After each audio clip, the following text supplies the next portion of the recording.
اعوذ باللہ من الشیطان الرجیم بسم اللہ الرحمن الرحیم ان الذین آمنوا والذین ہادوا والنصارى والصابئین من آمن باللہ والیوم الآخر وعمل صالحا فلہم اجرہم عند ربہم ولا خوف علیہم ولا هم یحزنون۔ اس آیت کریمہ کے اندر اللہ تبارک و تعالی نے یہودیوں کی اور نصرانیوں کی اور ستارہ پرست وغیرہ دوسرے لوگ بھی ہو گئے، ان کے دماغ کے اندر جو فطور بھرا ہوا تھا نا، اس کو کھولا ہے۔ یہودی اور عیسائیوں کا یہ عقیدہ ہے، وہ کہتے ہیں وقالت الیہود والنصارى نحن ابناء اللہ واحبہ۔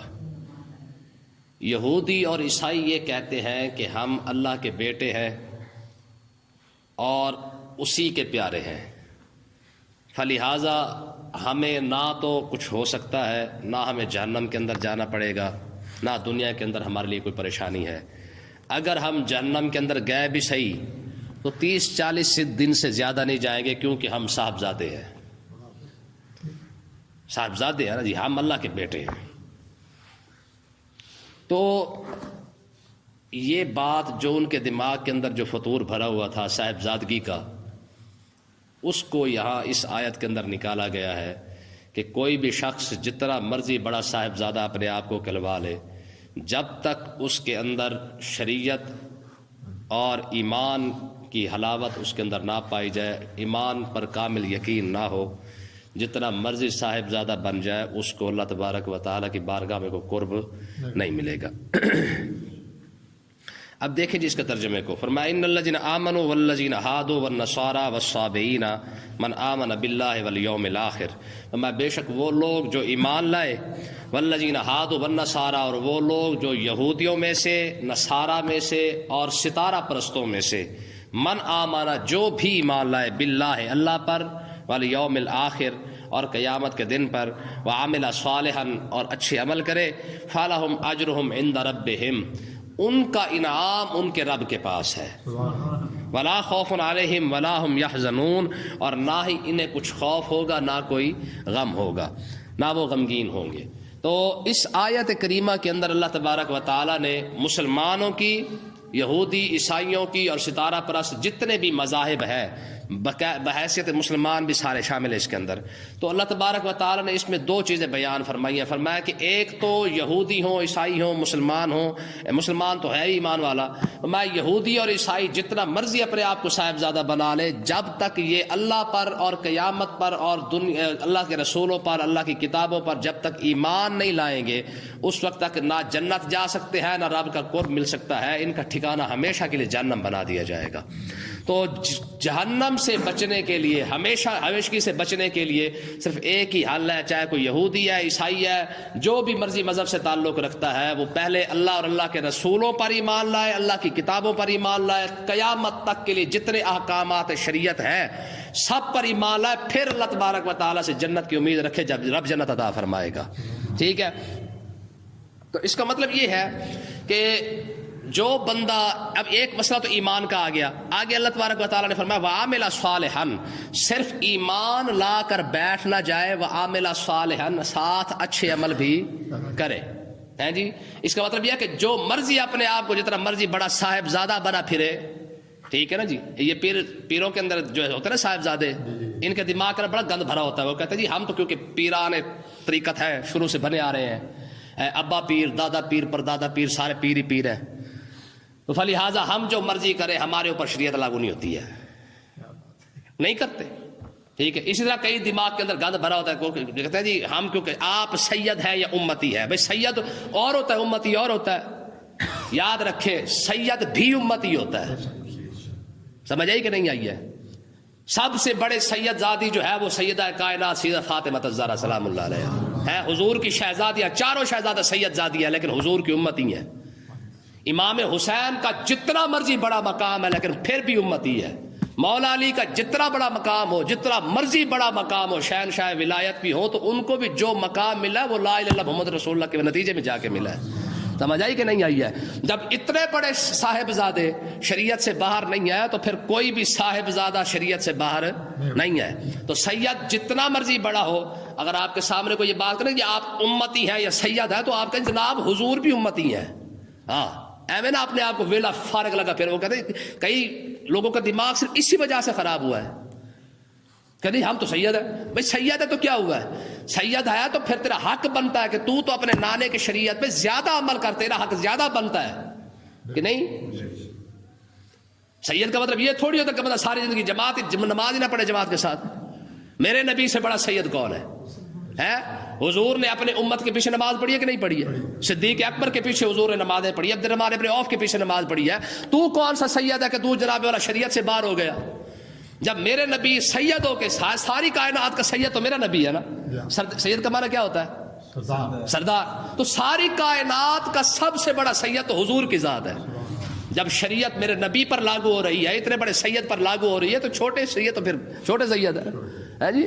دیکھیں نا امام حسین کتنا بڑا سید ہے، لیکن سید ہونے کے باوجود سید نے تو جناب والا کربلا میں جا کے شریعت نہیں چھوڑی ہے. تو کون سا سید ہے؟ سمجھ آئی کہ نہیں آئی ہے؟ تو اس لیے یاد رکھے سید پر تو سب سے زیادہ شریعت لاگو ہوتی ہے. تو اللہ تبارک و تعالیٰ نے ارشاد فرمایا کہ جو ایمان لائے، یہودی ہو، عیسائی ہو، نصرانی ہو، جو مرضی ہے، پہلے ایمان لائے. سارے یہودی جنت میں نہیں جا سکتے، سارے نصرانی نہیں جا سکتے ہیں. ہاں صرف انہی یہودیوں میں سے جنت میں جائیں گے جو صاحب ایمان ہوں گے. ٹھیک ہے نا جی؟ جیسے حضرت عبداللہ بن سلام ہے، ٹھیک ہے جی. آپ یہودی کے تورات کے بھی بہت بڑے عالم دین تھے. بعد میں جب حضور تشریف لائے تو کلمہ پڑھ کے پھر مسلمان بھی ساتھ ہو گئے. ٹھیک ہے جی. اس لیے حضور نے فرمایا عبداللہ بن سلام کو اللہ تعالیٰ 2 ثواب عطا فرمائے گا، ایک شریعت موسوی پر چلنے پر اور دوسرا شریعت مصطفیٰ کریم کے چلنے پر. سمجھ آئی کہ نہیں آئی ہے؟ آگے دیکھیں جی. وَإِذَا أَخَذْنَا مِيثَاقَكُمْ وَرَفَعْنَا فَوْقَكُمُ الطُّورَ. یہاں ایک اور واقعہ آ گیا ہے. موسیٰ علیہ السلام کی قوم نے کہا جناب آپ اللہ تبارک و تعالیٰ کی طرف سے کوئی کتاب لائیں، ہم اس پر عمل کریں گے. موسیٰ علیہ السلام نے فرمایا دیکھ لو تمہاری طبیعت جو ہے نا للچائی ہوئی طبیعت ہے، ایک کام پر ٹکتی تو نہیں ہے، لیکن پھر بھی دیکھ لو. انہوں نے کہا نہیں جی آپ کتاب لیں ہم عمل کریں گے. موسیٰ علیہ السلام نے بار بار کہا پھر بھی دیکھ لو، پھر دیکھ لو، پھر دیکھ لو. نہیں آپ لے آئے، ہم انشاءاللہ جناب انی پا دیں گے عمل کر کے. ٹھیک ہے. اب ہوا کیا؟ جب اللہ تبارک و تعالیٰ نے موسیٰ علیہ السلام چلے گئے کوہ طور پہ، جا کے کتاب بھی لے آئے. جب کتاب لائے اور کتاب پڑھ کے جب سنائی نا، تو کتاب میں کیا لکھا تھا؟ کتاب میں تو لکھا تھا ظاہر جہاد بھی کرو، یتیموں پر مال بھی خرچ کرو، غریبوں کا حصہ بھی نکالو، ہمسائے کا خیال کرو، رشتہ داروں کا خیال کرو. ٹھیک ہے. سارے معاملات، سارے شریعت کے اندر جو احکامات ہیں وہ تو سارے لکھے ہوئے تھے. اب جیسے جیسے سنتے گئے رنگ لال پیلا ہوتا گیا. انہوں نے کہا یہ کیا بنا؟ ہم نے تو سنا تھا بھائی چاولوں کی فضیلت لکھی ہوگی، ہم نے تو یہ سمجھا تھا بھائی لنگر شنگر لکھا ہوگا بھی جناب ادھر سے کھائیں گے تو ثواب اتنا ملے گا، ادھر سے کھائیں گے اتنا ثواب ملے گا. یہ کیا لکھا ہوئی ہے؟ تو جہاد کی باتیں لکھی ہوئی ہیں بھائی. اللہ اکبر. تو کیا ہوا؟ انہوں نے کہا جی ہم یہ نہیں مانتے، ہم نہیں مانتے، ہمیں نہیں وارے کھاتی یہ بات. جب حضور تشریف لائے نا قرآن پاک کی آیتیں حضور نے سنائی تو کفار مکہ نے کیا یہی بات سیم یہی بات کفار مکہ نے، انہوں نے کہا قال الذین لا یرجون لقاءنا بقرآن غیر ھذا او بدل ہو. انہوں نے کہا جناب آپ یہ قرآن لے جائیں کوئی اور لے کے آئے، ہمارے بارے نہیں یہ اسلام کی باتیں کھاتی. جناب اس کے اندر سود بھی حرام، شراب بھی حرام، ڈکیٹی حرام، چوری حرام، ٹھگی حرام، سارا کچھ تو حرام ہو گیا. پھر پاکستان کیسے چلے گا؟ سمجھ آئی کہ نہیں آئی ہے؟ سارا کچھ ہی اگر حرام ہو جائے، ہماری قوم کہتی تھی سود کے بغیر ہم کیسے چل سکتے ہیں، حرام کے بغیر ہم کیسے چلیں، ٹھگی کے بغیر ہمارا گھر نہیں چلتا ہے. ٹھیک ہے. تو اللہ تبارک و تعالیٰ نے فرمایا محبوب آپ ان کو فرما دے قل ما یکون لی ان ابدلہ من تلقاء نفسی. فرمایا تم کیا سمجھتے ہو کہ میں اپنے طرف سے بنا کے لایا ہوں؟ ان اخاف ان عصیت الا ربی قل ما یکون ان ابدلہ من تلقاء نفسی ان اتبع الا ما یوحی الی. فرمایا میں صرف اور صرف تمہیں وہی احکامات سناتا ہوں جو میرے رب نے مجھے عطا فرمائے.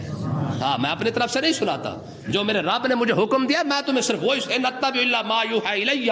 میں سب سے پہلے احکامات شریعت خود نبی پر لازم ہوتے ہیں، ہاں نبی پر نافذ ہوتے ہیں. نبی سب سے پہلے اپنے اوپر نافذ کرتا ہے، بعد میں امت کو ارشاد فرماتا ہے. سمجھ آئی کہ نہیں آئی ہے؟ نبی نماز فرض ہوئی ہے تو میرے نبی نے خود نہیں پڑھی ہے، پڑھی ہے، امامت کروائی ہے، امامت کا طریقہ سکھایا، جس طرح میں پڑھا رہا ہوں ایسے پڑھنی ہے، جس طرح میں جناب الحج کر رہا ہوں تم نے ایسے کرنا ہے، جیسے میں روزے رکھ رہا ہوں تم نے ایسے کرنا ہے۔ سب سے پہلے شریعت اسلامیہ خود نبی پر نافذ ہوتی ہے، ٹھیک ہے۔ فرمایا اللہ کی پناہ میں اپنی طرف سے کیوں بات کروں، ما ینطق عن الہوی ان هو الا وحی یوحی، فرمایا میں صرف وہی بات کرتا ہوں جو میرا رب مجھے حکم فرماتا ہے۔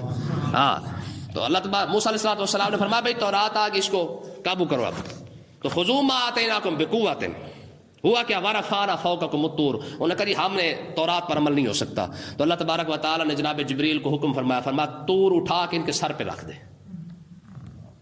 پہاڑ اٹھا کے ان کے سر پہ اوپر رکھ دے۔ جب جناب جبریل علیہ السلام نے پہاڑ اٹھایا نا، اٹھا کے ان کے سر کے اوپر کیا اور بالکل سر کے اوپر آ گیا، تو موسیٰ علیہ السلام نے فرمایا اب تورات پر عمل کرنا ہے یا پہاڑ کے نیچے آنا ہے؟ تو مجبور ہو گئے، ٹھیک ہے جی، مجبور ہو گئے۔ انہوں نے کہا ٹھیک ہے جی مانتے ہیں۔ تو اللہ تبارک و تعالیٰ نے فرمایا خذوا ما آتیناکم بقوۃ، فرمایا آپ پوری ایمانداری کے ساتھ جو ہم تمہیں دے رہے ہیں اس کو لے لو، واذکروا ما فیہ، اور جو کچھ تورات کے اندر لکھا ہوا ہے اس کو یاد کر لو، لعلکم تتقون، تاکہ تمہیں پرہیزگاری حاصل ہو سکے، ٹھیک ہے نا جی۔ دیکھیں ایک بات یاد رکھیں، اب یہاں پر ایک سوال یہ اٹھ رہا ہے کہ کیا ان کو زبردستی عمل کروایا جا رہا ہے؟ تو پھر وہ میرا جسم میری مرضی والی بات کدھر گئی؟ تو یاد رکھیں، اس کی ایک مثال سمجھیں، آپ کو کسی کے ملک میں جانے کی ضرورت نہیں ہے، زبردستی نہیں ہے، آپ کسی کے ملک میں جائیں نہ جائیں آپ کی مرضی ہے نا جی۔ ہاں لیکن اگر آپ کسی کے ملک میں چلے جاتے ہیں تو اب اس ملک کے قوانین پر آپ پر عمل کرنا ضروری ہوگا، ایسی ہے، کوئی بدماشی نہیں کرنے دے گا۔ تو سیم یہی مثال ہے کہ اگر کوئی شخص اسلام نہیں قبول کرنا چاہتا تو اس پر کوئی زبردستی نہیں ہے، لا اکراہ فی الدین، یہ لا اکراہ فی الدین کا تعلق دین قبول کرنے پر ہے۔ اگر کوئی شخص کرتا ہے تو بسم اللہ، نہیں کرتا تو اس کی اپنی مرضی ہے، ہاں لیکن اگر کسی نے دین قبول کر لیا ہے تو اب فرمایا اب اجازت نہیں ہے کہ تو اپنی بدماشی کرتا پھر اپنی مرضی کرتا پھر جناب جو مرضی تیرے دل میں ہے، تیرا دل کرے نہ کرے۔ یہ کہتے ہیں نا جی، ہم کہتے ہیں نماز پڑھ لو، کہتے ساڑھی مرضی، ہم کہتے ہیں روزہ رکھ لو، کہتے ساڑھی مرضی، ہم کہتے زکات تو کہتے ساڑھی مرضی۔ تیرے پیو کی مرضی ہے بھائی، تیری مرضی کہاں سے آ گئی؟ سمجھ آئی بات کہ نہیں آئی ہے؟ اسلام کلمہ پڑھنے کے بعد انسان کی مرضی نہیں ہے، بات ختم ہے۔ جب کلمہ پڑھ لیا ہے، ٹھیک ہے نا، اس کے بعد اذا قضى الله ورسوله امرا ان يكون لهم الخيار، ٹھیک ہے، فرمایا جب اللہ تبارک و تعالی اللہ کے رسول پر ایمان لے آیا پھر اس کے بعد انسان کی مرضی ختم، اب مرضی صرف یا اللہ کی چلے گی یا اللہ کے رسول کی چلے گی، بس جو فیصلہ اللہ اور اللہ کا رسول کرے گا اسی کو پوری امت مصطفیٰ کو ماننا پڑے گا، انسان کی اپنی مرضی ما کان للمؤمن ولا مؤمنۃ اذا قضى الله ورسوله، فرمایا مومن مرد ہو یا مومن عورت ہو کسی ایک بندے کی مرضی بھی نہیں ہے۔ ہماری قوم ایویں لگی پھرتی جناب ہمارا دل کرے ہم کرے نہ کرے، سمجھ آئی کہ نہیں آئی ہے؟ تو آگے دیکھیں جی، تو اللہ تبارک و تعالیٰ نے ارشاد فرمایا کہ مقصد کیا ہے، مسئلہ سمجھا یہ رہا تھا کہ کوئی شخص اسلام قبول نہیں کرتا یہ اس کی اپنی مرضی ہے، نہ کرے، کسی پر زور زبردستی نہیں ہے۔ لیکن اگر کوئی شخص اسلام قبول کر لیتا ہے تو اب اس کے احکامات اس پر نافذ ہو جائیں گے، نہیں مانے گا تو اس کو پولے ضرور پڑیں گے، چاہے دنیا کے اندر پڑے چاہے آخرت میں پڑے۔ نہیں نماز پڑھتا یہاں نہ صحیح تو آگے صحیح، حساب ہوگا، ہاں بھی کلمہ پڑھا تھا نا، نماز کیوں نہیں پڑھی؟ کلمہ پڑھا تھا حج کیوں نہیں کیا؟ کلمہ پڑھا تھا تو زکوٰۃ کیوں نہیں دی؟ کلمہ پڑھا تھا تو پھر روزہ کیوں نہیں رکھا؟ کلمہ پڑھا تھا تو عشر کیوں نہیں دیا؟ ہمسائے کے حقوق کیوں نہیں دیے؟ کافروں سے تو یہ سوال نہیں ہو رہا، کیوں؟ انہوں نے کلمہ پڑھا ہی نہیں ہے، ان کا ایک ہی حساب ہے، چل بھائی اٹھتے جاؤ اور سیدھا جہنم میں چل، حساب تو ان کا ہو رہا ہے۔ جب کلمہ پڑھا ہے تو پھر بتا نا، پھر کلمہ پڑھنے کے بعد اسلام پر عمل کیوں نہیں کیا؟ آج لوگ کہتے ہماری مرضی کرے نہ کرے۔ یہ مسئلہ کھول کے سمجھ آ گیا کہ کلمہ پڑھنے کے بعد کسی کی مرضی نہیں چلتی ہے۔ آگے دیکھیں جی، اللہ تبارک و تعالیٰ نے ارشاد فرمایا کہ وہ جو ہفتے والا دن تھا تو اللہ تبارک و تعالیٰ منع فرما دیتا کہ موسیٰ علیہ السلام کی قوم نو، یہ بھی تورات کے اندر تھا کہ تم نے مچھلی کا شکار نہیں کرنا ہے۔ اب ہوا یہ کہ وہ بہانے بنانے لگ گئے، کیسے؟ انہوں نے نہر کے کنارے، دریا کے کنارے جناب وہ چھوٹے چھوٹے انہوں نے گڑھے کھود دیے اور نالیاں بنا دی۔ اب انہوں نے کہا جی ہم ہفتے والے دن تو اپنا مچھلی نہیں نکالتے، ہم تو بس صرف پانی جمع کرتے ہیں، ہم تو مچھلی نکال ہی نہیں رہے، ہفتے والے دن پانی چھوڑ دیتے اور مچھلیاں اس کے اندر، جمعے والے دن پانی چھوڑ دیتے، نالیاں بنا دیتے، ہفتے والے دن وہ پانی اس کے اندر جمع ہو جاتا، اتوار والے دن اسی سے پانی سے مچھلی نکال لیتے۔ تو موسیٰ علیہ السلام نے منع کیا، کئی نبیوں نے آ کے منع کیا کہ بندے کے پتر بن جاؤ، ہے ٹھگی ہے جو تم کر رہے ہو۔ پھر حضرت سیدنا اپنا داؤد علیہ السلام کا زمانہ آ گیا، 70 سے 80 سال گزر گئے، اسی بات کو کرتے رہے۔ ہر نبی ڈراتا رہا کہ بندے بن جاؤ، چھوڑ دو اس کام کو، رب نے منع کیا، کہیں نہ کہیں پھنس ضرور جاؤ گے نا۔ سوال ہی پہ انہوں نے کہا نہیں کچھ نہیں ہو، 10 سال کچھ نہیں ہوا نا تو آگے بھی کچھ نہیں ہوتا، آدھن نا 40 سال میں کچھ نہیں ہو تو آگے بھی کچھ نہیں ہوتا، 50 سال میں 70-80 سال کے بعد جا کے عذاب آیا ہے۔ ٹھیک ہے، ہوا کیا ہے ان کے ساتھ؟ حضرت داؤد علیہ السلام کا زمانہ آیا، اور داؤد علیہ السلام نے جب ان کو روکا اور نہیں رکے تو داؤد علیہ السلام نے ان کے لیے دعائے جلال فرمائی اور لعنت فرمائی۔ فرمایا لعن الذین کفروا من بنی اسرائیل علی لسان داؤد، فرمایا ہم نے داؤد علیہ السلام کی زبان سے پھر ان پر لعنت بھی کروائی اور ان پر جو عذاب بھی آیا۔ عذاب کیا آیا ان پر؟ اللہ تبارک و تعالیٰ نے فرمایا ثم تولیتم من بعد ذلک فلولا فضل اللہ، میں اس کے بعد پھر تم پھر گئے، ولولا فضل اللہ علیکم ورحمتہ، اگر اللہ کا فضل اور اللہ کی رحمت نہ ہوتی لکنتم من الخاسرین، تم گھاٹے میں چلے جاتے۔ ٹھیک ہے، یہ یہودیوں کو کہا جا رہا ہے، فرمایا اب بھی تم جو بچے ہو نا یہ صرف اور صرف رب کی رحمت سے بچے ہو، یعنی رحمت سے مراد حضور کی ذات ہے، اگر حضور کی ذات نہ آتی تم بچتے نہ۔ وَلَقَدْ عَلِمْتُمُ الَّذِينَ اعْتَدَوْا مِنْكُمْ فِي السَّبْتِ، فرمایا بے شک تمہیں اس بات کا بھی علم ہوگا، الَّذِينَ اعْتَدَوْا مِنْكُمْ فِي السَّبْتِ، تم میں سے جن لوگوں نے ہفتے والے دن زیادتی کی تھی، تو فَقُلْنَا لَهُمْ، ہم نے ان کو فرمایا تھا كُونُوا قِرَدَةً خَاسِئِينَ، ہو جاؤ تم پھر ذلیل بندر، کیا ہو جاؤ؟ ذلیل بندر۔ تو فَجَعَلْنَاهَا نَكَالًا لِمَا بَيْنَ يَدَيْهَا وَمَا خَلْفَهَا، تو ہم نے اس بستی والوں کا یہ جو واقعہ ہے ہم نے اگلے اور پچھلے والوں کے لیے کیا کر دیا ہے؟ ایک نصیحت بنا دیا ہے، ٹھیک ہے، نشان عبرت ان کو بنا دیا، وَمَوْعِظَةً لِّلْمُتَّقِينَ، اور نصیحت ہمیشہ پرہیزگاروں کو سمجھ آتی ہے۔ اب یہ واقعہ دیکھیں مطلب کیا ہے، جب انہوں نے کیا نا بہانے بنانا شروع کر دیے، ہم تو صرف نالی بنا رہے ہیں، ہم تو نہیں کر رہے، اور آج کے دور کے اندر مجھے آپ بتائیں یہ جو حقہ پانی اور لسی پانی اور جناب والا چائے اور روٹی، یہ سارا کچھ وہی بہانہ ہے رشوت لینے کا جیسے وہ لیتے تھے۔ عہدے کے بعد تحفہ رشوت ہے، سمجھ آئی بات؟ عہدے کے بعد تحفہ ہے جی۔